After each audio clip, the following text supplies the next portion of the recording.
20 years ago, Muslim Sheikh Umar Mulinde left Islam when he became convinced that Jesus was the Messiah. His life would change forever.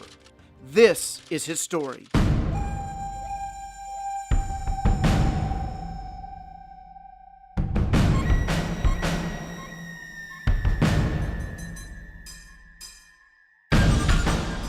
I was a beautiful African man,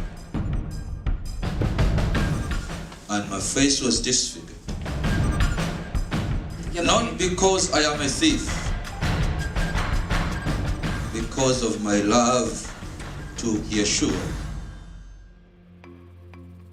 Ugandan pastor Umar Mulinde grew up with a father who had more than 10 wives. I'm born in a Muslim family. I'm like a child number 52 in my father's family. Umar never dreamed of leaving Islam until he had a special encounter in 1992. I met a man who was preaching Christ from the Quran and the Bible, and my life was touched to hear how he promotes Jesus, quoting Quranic verses and biblical verses. But leaving Islam would prove to be difficult for Umar. I understood the truth, but I failed or I feared to believe because I was afraid of the persecution. I knew what the Muslims would do to me. Because when you convert in Islam, they can kill you. The law of Islam says, وَمَنْ يُرْتَدِّ لِإِنْ دِينِهِ فَاقْتُلُوهُ. Somebody deserts Islam must be killed. But God was not going to give up on Umar. I got a dream in the night. I find myself tied on the chains, my hands and my legs, but in the middle of the fire crying. And in the midst of the climax of the scene, I saw myself crying with my fellow other Muslims, Allahu Akbar, but in the midst of the fire. But as I was crying in such a terrible dream, somebody stood on the right side and told me, Islam is leading you to this torture. Repent, be born again, you shall survive. Umar prayed special Islamic prayers to ward off this dream, but he continued to have the same dream for many weeks, until he was even afraid to go to sleep.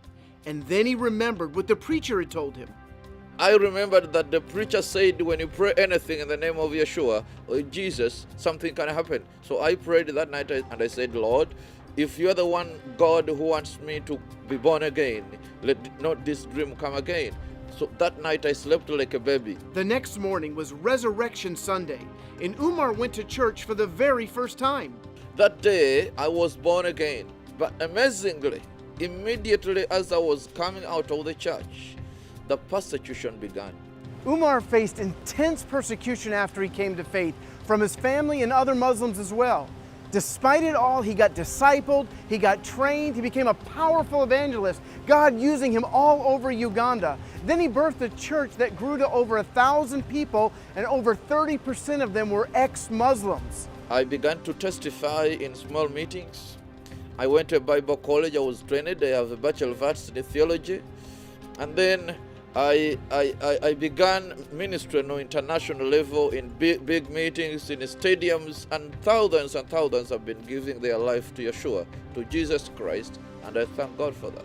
The 24th, that is Christmas Eve of 2011, we had a very powerful, successful meeting where 300 people had converted. Many Muslims gave their life to Jesus Christ.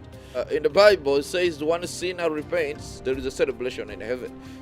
A Christmas celebration was planned for the new believers, but when Umar left his church that night, it was his life that would be changed forever. As I was going to the car, somebody pretended as a member of my church, and he said, "Hey, Pastor, can you help me?" But I saw this man standing in the dark and the other one standing near my car, and my heart told me that's the wrong character. So he wanted me to give him the attention of the full face, and I did not do that. I just went straight to open my car, and then he poured a bucket of acid on my face. Pastor Mulinde was rushed to the hospital, where doctors quickly informed him that he would need to be transferred to another country with better facilities. The attack was terrible, and these people were still following me. So for security reasons and for medical reasons, we were advised to get a better facility. But then we got a message from one of our friends who is a Jew that Sheba Hospital has offered to treat me for free. And this is one of the best hospitals in the world. While the Muslims hoped that this was the end of the Umar Mulinde story, really it's just the beginning. Umar continues to recover in Tel Aviv. There are 4 reasons why they attacked me. 1, because I converted from Islam, so they said I deserve death. 2, because I preach and many Muslims come to change, they convert. And 3, because I promote the love of Israel. And 4, last year in April, they were going to establish Sharia in the constitution of Uganda, and I took a petition in the parliament resisting or demonstrating against the Sharia law. Because we stood against the Sharia, they decided also to kill me. Pastor Umar believes that God is going to take what the enemy meant for evil and use it for good. He believes that he is to warn us concerning the dangers of radical Islam. If you would like to help Umar and his family with his recovery, we have set up a special page that is on your screen. While Sheba Hospital is treating him free of charge, Ma'oz Israel and our partners are paying for his hotel and meals while he recovers over the next several months. I thank God that when I was a Muslim, I hated the Jews. And the Muslims, when I got converted, they wanted to kill me. But behold, see now, the Jews have taken care of me and they have treated me free of charge.